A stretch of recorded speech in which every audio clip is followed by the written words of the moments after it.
옆 사람과 인사하겠습니다. 예배는 1시 50분.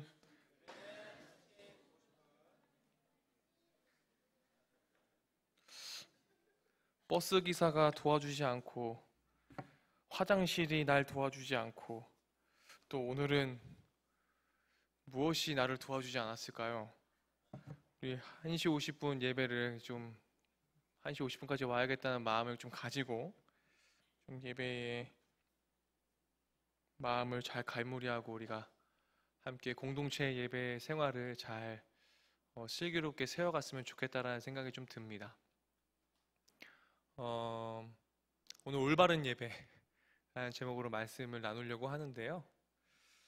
우리 계속해서 열왕기상 말씀 가지고 주일날 이렇게 말씀을 나누고 있어요. 이제 드디어 솔로몬의 시대가 끝나고 분열 왕국 시대가 시작되고 또 본격적으로 오늘 분열 왕국의 왕들이 주님 앞에 올바르지 못한 예배를 계속 드림에 따라 주님 앞에 심판받고 또 어려움을 당하는 그런 시간들을 보내게 되는 걸 저희들이 보게 되는데요. 참 성경을 읽으면서 이 열왕기상 말씀은 정말 해피엔딩이 아니구나 라는 마음이 있습니다.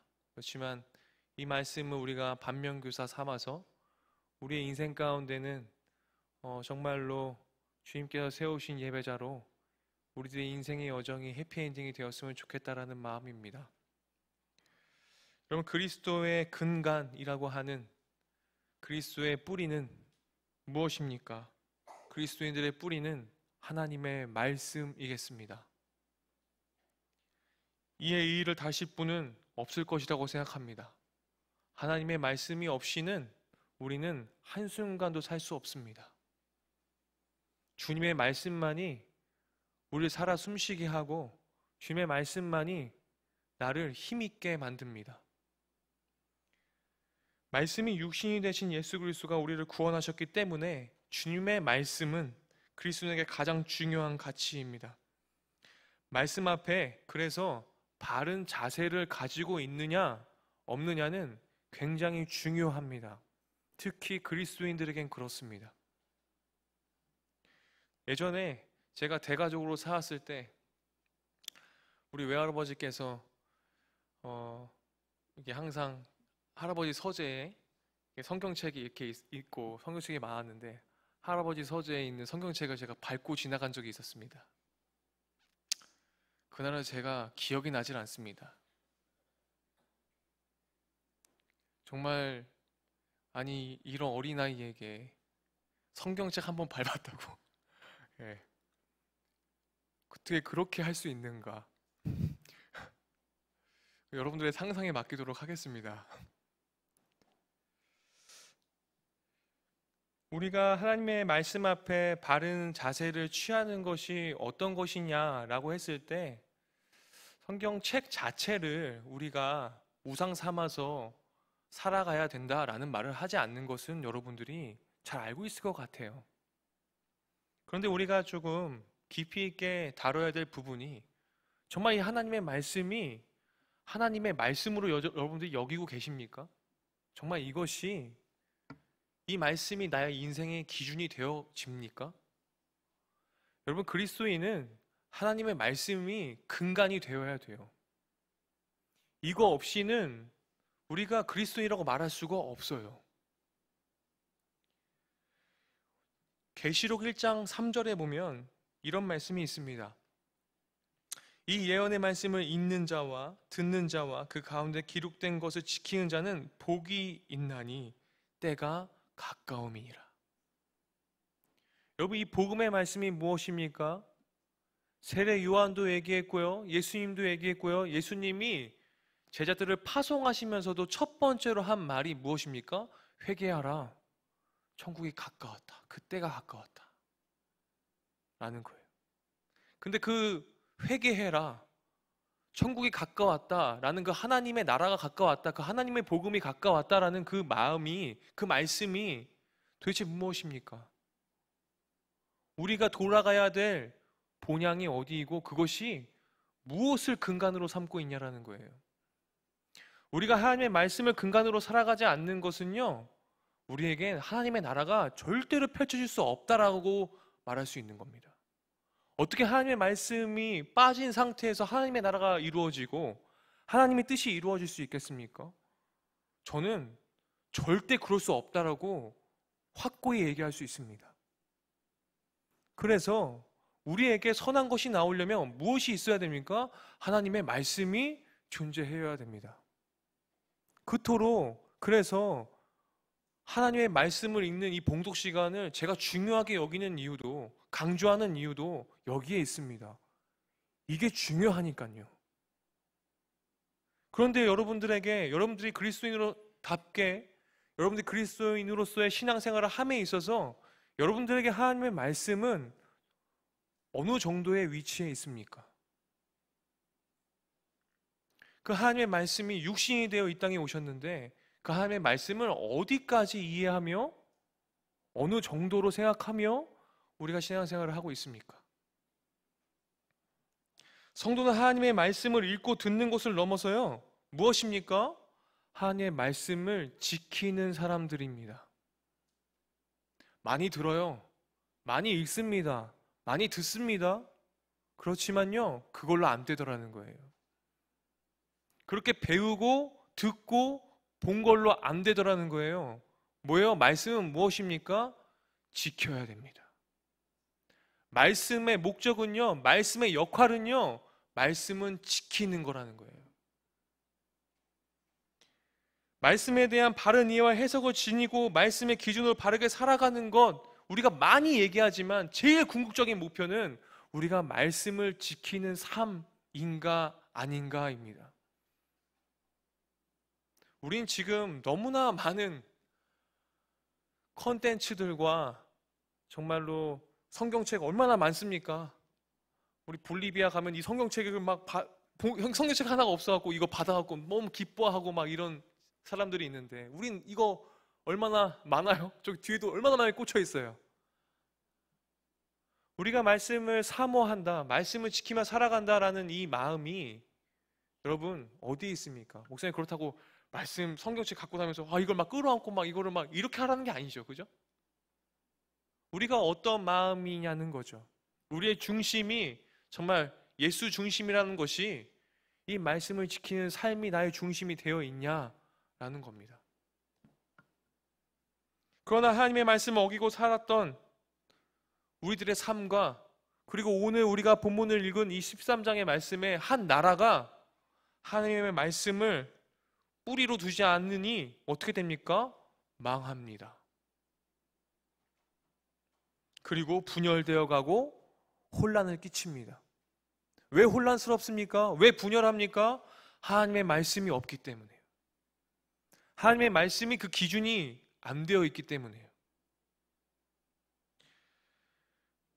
뭐 잘하는지 모르겠고 못하는지 모르겠지만요, 그래도 이거 하나는 그래도 지금까지도 하더라고요. 미국의 대통령이 바톤을 넘겨줄 때 어떻게 서약합니까? 성경책을 올려놓고 바톤을 넘겨주더라고요.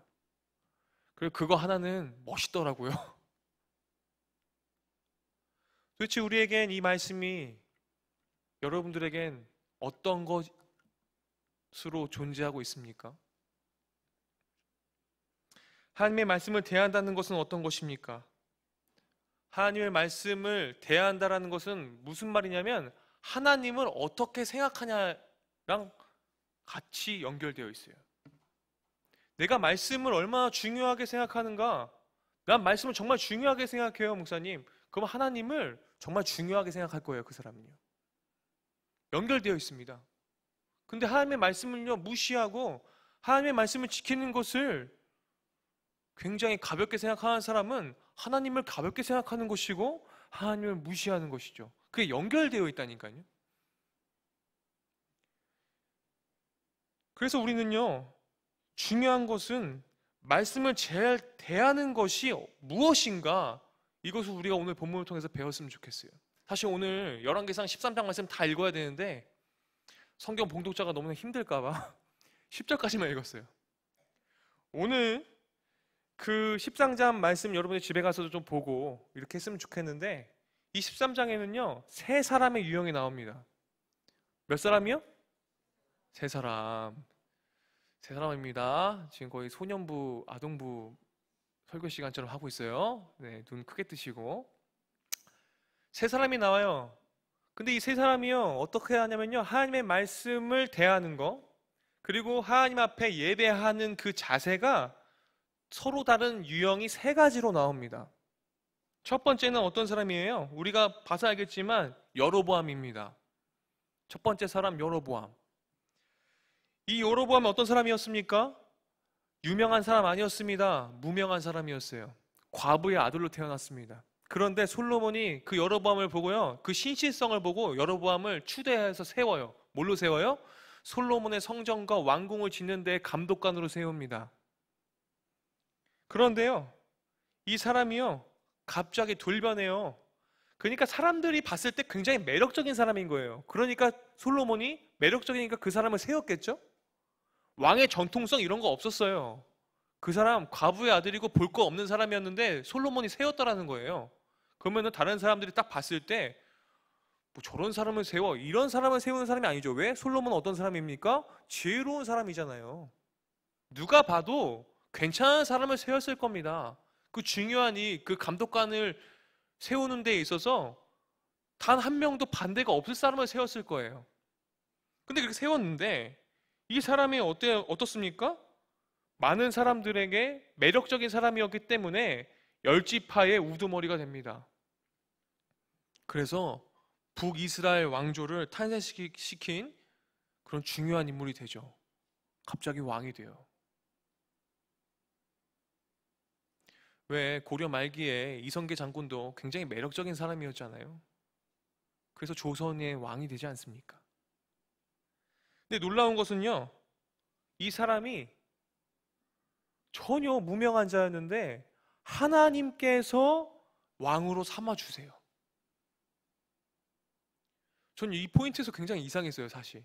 아니, 분열했는데 이걸 왕으로 주님께서 삼아주셔? 굉장히 이상한 포인트거든요, 이거. 그런데요, 중요한 게 있어요. 왕이 될 것을 말씀해 주셨는데 여기서 중요한 포인트는 무엇이냐면 단 그가 하나님의 말씀을 신뢰하고 따를 때 왕위가 이어질 것을 약속하십니다. 그 대신. 그러니까 뭐예요? 전제 조건이 있어요. 야, 네가 하나님의 말씀을 어떻게 대하는가에 따라서 너의 왕조가 이어질 것이고 아니면 이어지지 않을 것이야 라는 조건을 달아요. 그냥 왕으로 추대하고 왕으로 세우시지 않습니다. 조건이 붙어요. 무슨 조건이요? 너가 하나님의 말씀을 잘 지키는가 아닌가를 조건을 다십니다. 주님이. 그냥 세우시지 않으세요. 여로보암은 남유다와 비교해서 지리적 숫자적 우위를 차지하고 있지만 정통 왕조가 아니라는 거예요. 그래서 여로보암이 앞으로 왕권을 가지고서 왕으로서 그 나라를 다스림에 있어서 어떻게 다스리는가는 주님께서 보시기에 굉장히 중요한 거였어요. 왜 중요합니까? 어떤 게 중요해요? 이스라엘은 하나님의 백성이잖아요.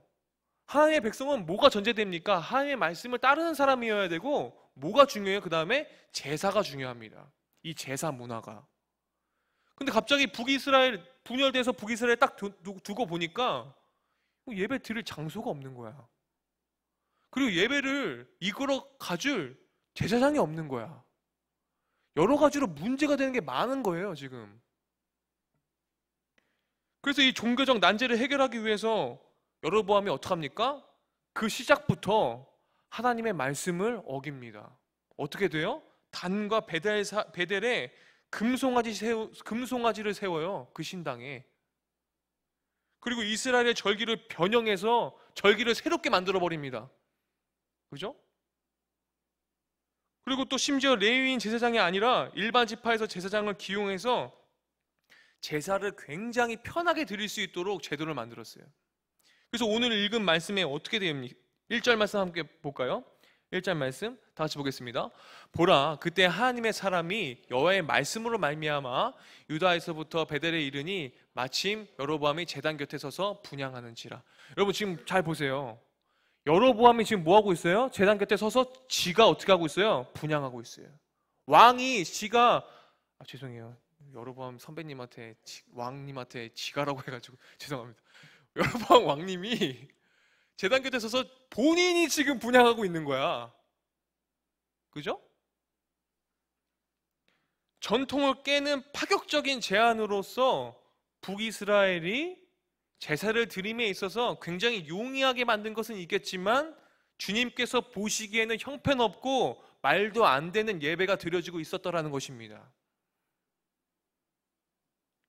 근데 북이스라엘이 누구 하나 이것에 대해서 문제 삼지 않는 것이 더 중요합니다. 무슨 말이에요? 다 병들어 있다라는 거예요. 누구 하나 단 한 명도요, 여로보암이 이렇게 이런 예배를 드리고 이런 예배를 주도하고 그렇게 앞서서 간 것에 있어서 단 한 명도 얘기를 하지 않아요. 그 공동체가 뭐예요? 이미 주님을 떠난 거예요. 굳이 예루살렘까지 갈 필요가 없잖아요. 너무 편해졌잖아요. 지리산 가까운 단과 베델에서 눈에 보이는 화려한 금송아지 만들어갖고 예배드리게 해서 그곳으로 하여금 단합하게 만들고 북이스라엘이 하나 되게끔 만드는, 주님께서 보시기엔 정말로 형편없는 일들을 지금 하고 있는 것입니다. 그래서 일반인 제사장, 유사절기는 큰 문제가 될 것도 없고 오히려 편리한 점이 너무나 많은 예배들, 그 오늘날 우리가 봤을 때 어떻게 해야 되겠습니까? 너무 편하게 드릴 수 있는, 가는 거 귀찮아, 온라인 예배나 드리지 뭐. 아니, 온라인 예배 드릴 수 있어요. 목사님 그거 반대하는 거 아니에요. 그거 반대했으면 나 온라인 송출 하지 말라 그러지. 근데 뭐예요? 그 마음이죠. 내가 귀찮아서 온라인 예배를 드리겠대. 그죠? 그 마음이라는 거죠. 나의 편의를 위한 예배를 드리고 있는 것을 주님께서 원치 않으세요. 그래서 여로보암은요, 북이스라엘에게요, 어떠한 서비스를 제공했습니까? 편리한 종교 생활의 서비스를 제공했습니다. 지금 굉장히 좋아 보이죠? 그렇지만 병든 거죠. 그 대가로 많은 백성의 지지와 단단한 권력을 손아귀에 넣을 수 있었겠지만, 이때 아까 1절에서 봤지만 어떻습니까? 하나님의 말씀을 전하는 선지자가 찾아와서 그가 멸망할 것을 예언합니다. 그 예배의 하나로서만. 하나님은요, 단 하나의 예배를 굉장히 중요하게 생각하세요, 여러분. 즉 예배는요, 사람을 만족시키는 수단으로 사용을 했습니다. 여로보암이 하나님을 영화롭게 하는 도구로 예배를 사용한 것이 아니라 사람들을 만족시키는 수단. 여태까지 이스라엘 백성으로서 드렸던 이 예배들 너무나 힘들었어. 준비하는 것도 힘들고 가는 것도 힘들고 너무나 힘들어. 그런데 우리 여로보암 왕님이 이렇게 편하게 만들어주니까 얼마나 좋아? 근데 하나님께서는 그 예배 안 받으세요. 그래서 야, 네 나라 멸망할 거야 예언하십니다. 그래서 그가 세운 금송아지처럼 어떻게 됩니까? 여로보암도 무너집니다. 역사 속에 금송아지를 세우고 무너진 전례가 많지 않습니까? 성도는 금송아지를 세우고 싶은 유혹에 빠집니다. 많이 빠져요. 종교적 편의에 의한 나의 만족은 예배의 기준이 아닙니다. 그래서 중세교회 시대 때 어떤 것들이 있었습니까? 여러분, 중세교회에 세웠던 성전들과 화려한 그 스테인글라스 보면 와, 정말 아름답고 너무 이쁘다 하지만 그것이 교회를 병들게 했습니다. 따라하겠습니다. 예배의 기준은 하나님이십니다. 그런데 여러분, 우리의 본성이요, 하나님의 말씀에 만족하지 못해요. 하나님의 말씀으로는요, 절대 만족하지 못하는 본성이 우리들에게 있어. 그래서요, 주님의 말씀은요, 마치 시내산에서요, 주신 두 돌판처럼, 모세가 그 돌판 갖고 오자마자 제일 첫 번째 본 게 뭐예요? 출애굽기 32장에 뭡니까? 금송아지 세우잖아요. 그래서 열받아갖고 돌판 던져갖고 깨지잖아. 그 사건 알죠? 불안한 거야. 눈앞에 보여지는 뭔가 없으니까 불안한 거예요. 하나님의 말씀인 두 돌파는 본인들이랑 아무런 상관이 없어. 난 금송아지가 더 중요해. 근데 그 금송아지를 주님께서 다 없애버리신다니까요. 우리가 예배를 위해서 세운 나의 만족을 위한 금송아지는 무엇입니까? 여러분 체크해 보시기 바랍니다.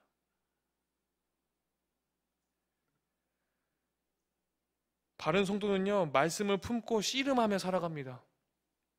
본문의 여로보암은 예배에 실패했고 삶도 실패했고 예배 다 실패했지만 하나님께서 보시기에는 무엇이 중요해요? 우리가 주님 앞에 떳떳하고 당당한 예배를 드리는 것. 하나님 그걸 원하세요. 그렇다면 여러분들의 예배의 성공은 무엇입니까? 목사님이 이 단어를 선택하면서도 굉장히 다른 말로 고쳐보려고 했는데, 여러분 우리가 이런 얘기해요. 예배를 성공적으로 드리는 건 뭐야? 주님께서 원하신 예배를 드리는 건 뭐야? 라고 질문을 했을 때 여러분 뭐라고 얘기를 하시겠습니까?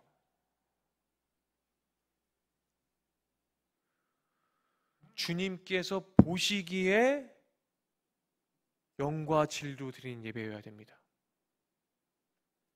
중요해요. 어떻게 해요? 그냥 영과 진리로 드리는 예배 아니고 주님께서 보시기에 영과 진리로 드리는 예배여야 돼요. 그러니까 그것은 무엇이에요? 하나님의 말씀대로 드리는 예배여야 된다는 거예요.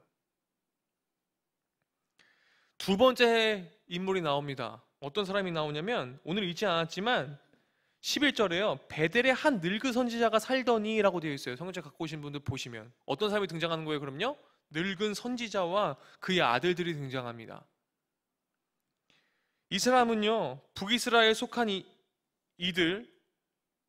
이것들을 제외하고 레위인을 제외한 일반인 누구나 제사장이 될 수 있는데, 북이스라엘이라고 하는 이 종교 집단이 종교 권력을 통해서 자신의 욕구를 채우는 사람들이 되게나 많았습니다. 왜요? 이때는 레위인 아니고 일반 제사장들이 너무나 많잖아요. 여로보암 왕이 그렇게 만들어놨잖아, 제도를. 레위인 제사장이 꼭 필요가 없어. 일반인이 그냥 제사장 다 할 수 있는 거야. 그죠? 그러니까 한마디로 지금으로 따지면 뭐 쉽게 얘기하면 신학교 안 나와도 그냥 목사야. 그런 사람들 있잖아요. 그죠? 네?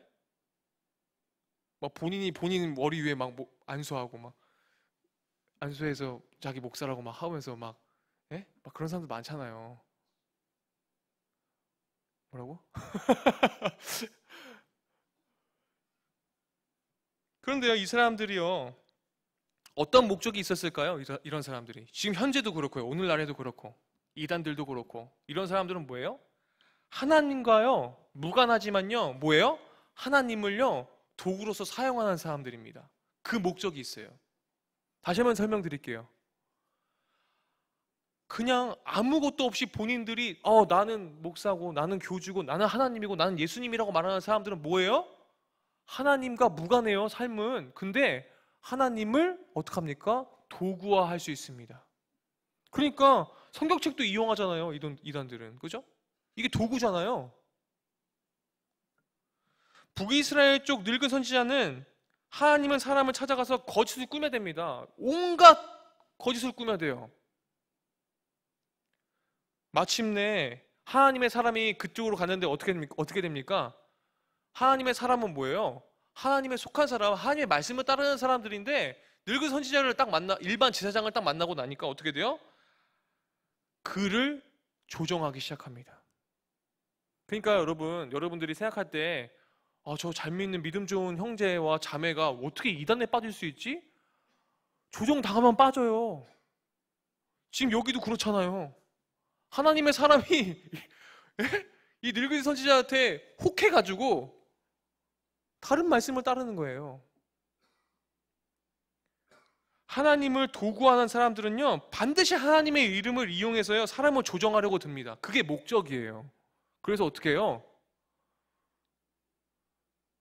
하나님을 도구화하니까 하나님의 이름을 팔아서 계속 집 팔고 옷 팔고 냉장고 팔아갖고 다 내라고 하잖아.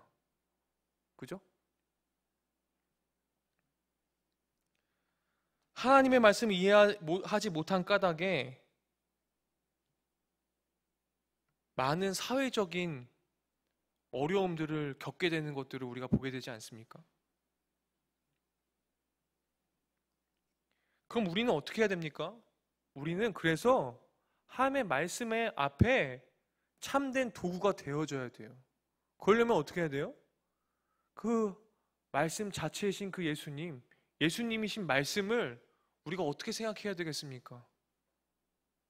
더욱더 깊이 묵상하고, 깊이 묵상한다는 건 뭐예요? 예수님을 깊이 더욱더 알아가는 시간이라는 거예요. 말씀 앞에 자신을 내놓지 못했던 늙은 선지자와 아들들은 하나님의 사람을 미혹하고 죽음으로 내몰았습니다. 우리가요, 말씀을 제대로 모르면요, 우리가 생명의 길로 인도하는 사람들이 아니라 어떤 길로 인도하게 돼요? 사망의 길로 인도하는 거예요, 우리도. 말씀 앞에 자신을 내어드리면 주님께서는 우리를 통해서 수많은 생명을 살리실 것을 전 믿습니다. 예수님께서요, 제 아들을 파송하시고 가르치시면서 하는 일들이 무엇이에요? 이미 하나님께서요, 권능을 우리에게 주셨어요. 근데 재밌는 게 뭔 줄 알아요? 우리는 말씀에 자신감이 없어요. 그죠?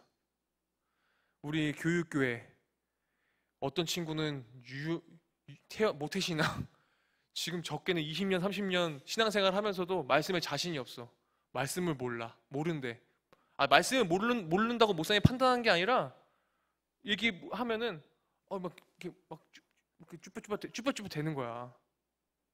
그죠? 근데요, 목사님이 정말로 제일 슬픈 게 뭐냐면 오히려 이단들이 말씀에 자신감이 있다는 거야. 아니, 이런 근거 없는 자신감이 어디서 나오는 건지 도대체. 근데 걔네들은 왜 이렇게 말씀에 자신감이 있을까? 그건 3,000% 빠질 거니까 다른 거 할게요. 그래서 우리는 말씀에 자신감이 있어야 됩니다. 나 자신에게 고백합시다. 자기 이름을 담아서 동우가, 주영아, 말씀에 자신감을 갖자. 여러분들이 얼마나 많이 배웠어? 교육교회 지금 몇 년을 다녔어. 말씀에 자신감을 가지십시오. 셋째는요, 어떤 사람이 나옵니까? 하나님의 선지자입니다. 하나님은요, 여로보암의 악행을 보고요, 이 무명의 선지자를 보내서 말씀해 주시죠. 말씀해 주시는데 그는 말씀을 들었고 보았고 말씀을 따라 북이스라엘 여로보암에게 어떻게 해요? 말씀을 전했습니다, 분명히. 근데 그곳은 어떤 곳이었어요? 이 하나님의 사람이 지금 어디에 들어간 거야? 자신을 적대시하는 적군에 들어간 거나 마찬가지야, 지금. 그죠? 하나님의 사람은 그를 적대시하는 마음이 가득한 곳이지만 하나님의 말씀만이 그의 믿음의 대상이었기 때문에 하나님의 말씀을 따라서 그곳에 들어가서 결국에 어떻게 해요? 하나님의 말씀을 전해요. 한마디로 선교한 거죠. 그죠? 선교. 하나님의 말씀이 이루어지기까지 무엇을 명령을 내립니까 지금? 금식을 명령을 내립니다. 어떤 회유에도 넘어가지 말라는 주님의 엄명이었습니다. 그런데 하나님의 말씀을 왜곡하여 들려준 거짓 늙은 선지자들의 회유에 이 사람은 어떻게 돼요? 아까 말씀드렸지만 넘어가요, 이 사람이. 그럼 이 사람에게 이 하나님의 사람의 입장에서 봤을 때 우리가 하나님의 사람이라고 한다면 우리가 있는 공동체가 어느 곳에 있냐에 따라서 우리가 변합니다. 예를 들어서 여러분들이 지금 학교 생활을 하고 직장 생활을 하고 하는 그런 동료들에게 영향을 받습니까? 안 받습니까? 받습니다. 내 친구들이 모임이 있어. 막 친구들이 있는데 얘네들의 언어가 90%는 욕이야. 그럼 내가 순간 어떻게 돼? 내 언어가 뭐가 돼? 나도 욕이 난무하게 돼. 그래서 갑자기 교회에 와가지고 나도 모르게 이렇게 하다가 이런 친구들도 있어. 목사님이 알죠? 네. 그런데 매일 월화수목금토 샘터원들이 매일 모여. 우리들끼리 매일 모여, 매일 만나. 그럼 어떻게 되겠어? 할렐루야. 전 여러분들끼리 자주 모이고 자주 하나님 말씀 묵상하고 자주 놀고 자주 그랬으면 좋겠어요. 언어가 바뀌고 삶이 바뀌고 생각이 바뀌고 나의 논리가 바뀝니다. 하나님의 사람도 지금 늙은 선지자에게 회유당해갖고 망가졌잖아요. 우리가 하나님의 사람이라고 해서 우리가 회유 안 당할 수 있겠습니까? 우리가 이 하나님의 사람처럼 될 수 있다라는 거예요.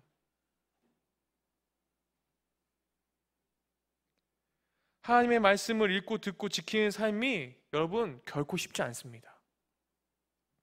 인류 최초로 하나님의 말씀을 듣고 지켜야 했던 에덴 동산의 아담과 하와 어땠습니까? 이 인류의 최초의 인물들이 하나님을 직접 대면한 이 사람들도 하나님의 사람들인데 뱀의 유혹에 넘어가요. 하나님의 말씀을 내팽개쳤습니다. 하나님 말씀 지키는 삶? 못했어요. 처음부터 못했어요. 그들 때문에 인류의 시련의 길을 걸어가야 할 운명을 짊어지게 됩니다. 성도는 하나님의 말씀을 바르게 듣고 지켜야 할 의무가 있습니다. 여기서는 무엇이 전제돼요? 올바르게가 전제가 됩니다. 올바르게 지켜야 돼요. 그때 우리가 창세기 2장의 에덴 동산 하나님이 창조하신 그곳에서 살아갈 때에 제일 처음 인류에게 주시는 메시지가 무엇입니까? 하나님의 말씀을 무시해서는 안 된다라는 사건입니다. 그 선악과 사건은. 야, 너 내 말 안 지켰지? 내 말을 무시했지? 그럼 너 어떻게 되는지 보여줄게 하는 사건이 선악과 사건이에요. 하나님의 말씀을 무시하면 안 된다. 하나님의 말씀을 따르는 사람은 복된 삶이다. 그 삶을 살아야 낸다라는 것이 선악과 사건이 우리에게 주는 메시지예요. 이런 삶의 첫걸음은 무엇이 있습니까? 분별이 중요합니다. 어떤 친구가 예전에, 요즘도 그런 친구들이 있는데, 목사님, 이단에 빠진 친구가 계속 연락이 와요. 어떻게 해야 되죠? 목사님이랑 함께 만나자고 문자를 보내나. 네. 보내놓으니까 그다음부터 연락이 안 오나 봐. 나한테 연락이 안 오더라고. 같이 만나자고 하라고. 우리가 여러분 분별하는 거 굉장히 중요합니다. 북이스라엘 늙은 선지자의 말에 유혹당한 하나님의 사람은 뭐가 문제였습니까? 분별하지 못했어요. 말씀을 우위에 두지 못해서 그는 분별하지 못합니다. 아담과 하와는 뱀의 유혹을 하나님의 말씀보다 우위에 두었습니다. 분별력이 없이 속아 넘어갔습니다. 초대교회 시대는 어떻습니까? 초대교회 이단은 교회의 근간을 흔들었습니다. 바울 서신을 보십시오. 바울의 수많은 편지들을 받은 교회들은 모두 이단으로 인해서 몸살을 앓았어요. 오늘 한국교회도 이단으로 몸살을 앓고 있습니다. 이단을 경계해야 하지만 더욱 힘써 분별하여 경계할 것은 우리 개개인의 내면에 숨어있는 이단입니다. 따라하겠습니다. 내가 경계할 것은 나의 내면에 숨어있는 이단이다. 하나님의 말씀을 자의로 해석하고 때로는 다양한 명분을 들어서 하나님의 말씀보다 세속적 가치를 추구하는 우리 속에 숨은 이단들을 분별하고 경계하십시오. 바른 분별력이 필요한 시대를 우리가 살아가고 있습니다. 사랑하는 여러분, 예배는 나의 만족을 위한 도구가 아닙니다. 말씀은 누군가를 조종하기 위한 도구도 아닙니다. 생명을 살리는 도구입니다. 이 말씀 앞에 말씀과 예배의 주인이 하나님 되시기에 우리는 말씀에 자신감을 갖고 말씀의 힘을 얻어 분별하는 그런 여러분들이 되기를 간절히 바랍니다. 우리의 믿음의 대상이 하나님이심을 매번 확인하고 점검을 하십시오. 우리 주님은 인생의 벽을 만나고 우리의 가슴이 길갈이 찢어져도 벽을, 계단으로 찢어진 가슴 틈에 꽃을 심어주시는 분이 우리 주님이십니다.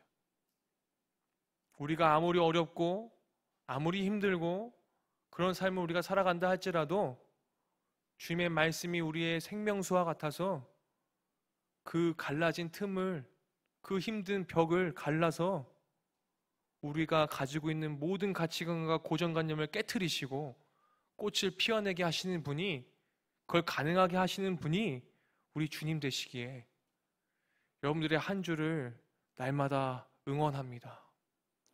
하나님의 말씀을 의지하여 더욱더 씩씩하고 당당한 하루하루를 보내시는 여러분들이 되기를 기도하겠습니다. 기도합니다. 하나님, 오늘도 말씀을 들려주시고 보여주십니다. 그리고 그분의 말씀을, 하나님의 말씀을 이제 바르게 지키기를 원합니다. 우리도 우리 삶에 하나님의 향기가 풍기기를 원합니다. 그 말씀의 꽃이 우리들의 갈라진 틈을 채워서 꽃을 피어나게 하여 주시기를 원합니다. 주님께 바른 예배를 드리고 바른 분별력을 지니고 살아갈 수 있도록 매일 긴장하며 염려와 두려움과 걱정 속에서 살아가는 우리가 말씀을 바르게 읽고 바르게 듣고 바르게 지키는 주님의 자녀로서 우리를 도구로 사용하여 주시옵소서. 온 지구촌에 참 평화를 전하는 하루가 될 수 있도록, 올바른 예배의 삶을 지켜나갈 수 있도록 인도하여 주시옵소서. 예수님의 이름으로 기도했습니다. 아멘.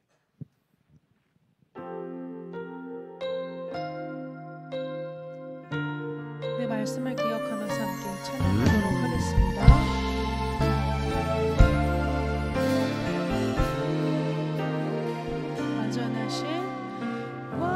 완전하신 나의 주, 의의 길로 날 인도하소서. 행하신 모든 일 주님의 영광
하나님의 사람의 제단을 향하여 여호와의 말씀으로 외쳐 이르되 제단아 제단아 여호와께서 이와 같이 말씀하시기를 다윗의 집에 요시아라 이름하는 아들을 낳으리니 그가 내 위에 분향하는 산당 제사장을 내 위에서 제물로 바칠 것이요 또 사람의 뼈를 내 위에서 사르리라 하셨느니라 하고,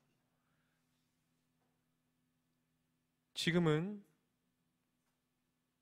우리를 죄에서 구원하신 예수 그리스도의 은혜와 하나님의 무한하신 사랑과 성령 하나님의 교통하심이 우리의 삶을 주님께 올바르게 드리기를 소망하는 그 주님의 마음을 알아 우리의 삶을 매일매일 주님 앞에 나의 가치관과 생각이라는 향유옥합을 깨트리고 나아가고자 하는 젊은이들의 머리 위에 지금도 지구촌에 하나님의 말씀을 들고 나아가는 온 열방의 선교사님들과 그리스도인들의 머리 위에, 그리고 지금도 하나님의 말씀을 기준으로 삼아 제대로 분별하며 살아가고자 하는 그 마음 위에 영원토록 함께 하시기를 간절히 축원하옵나이다. 아멘.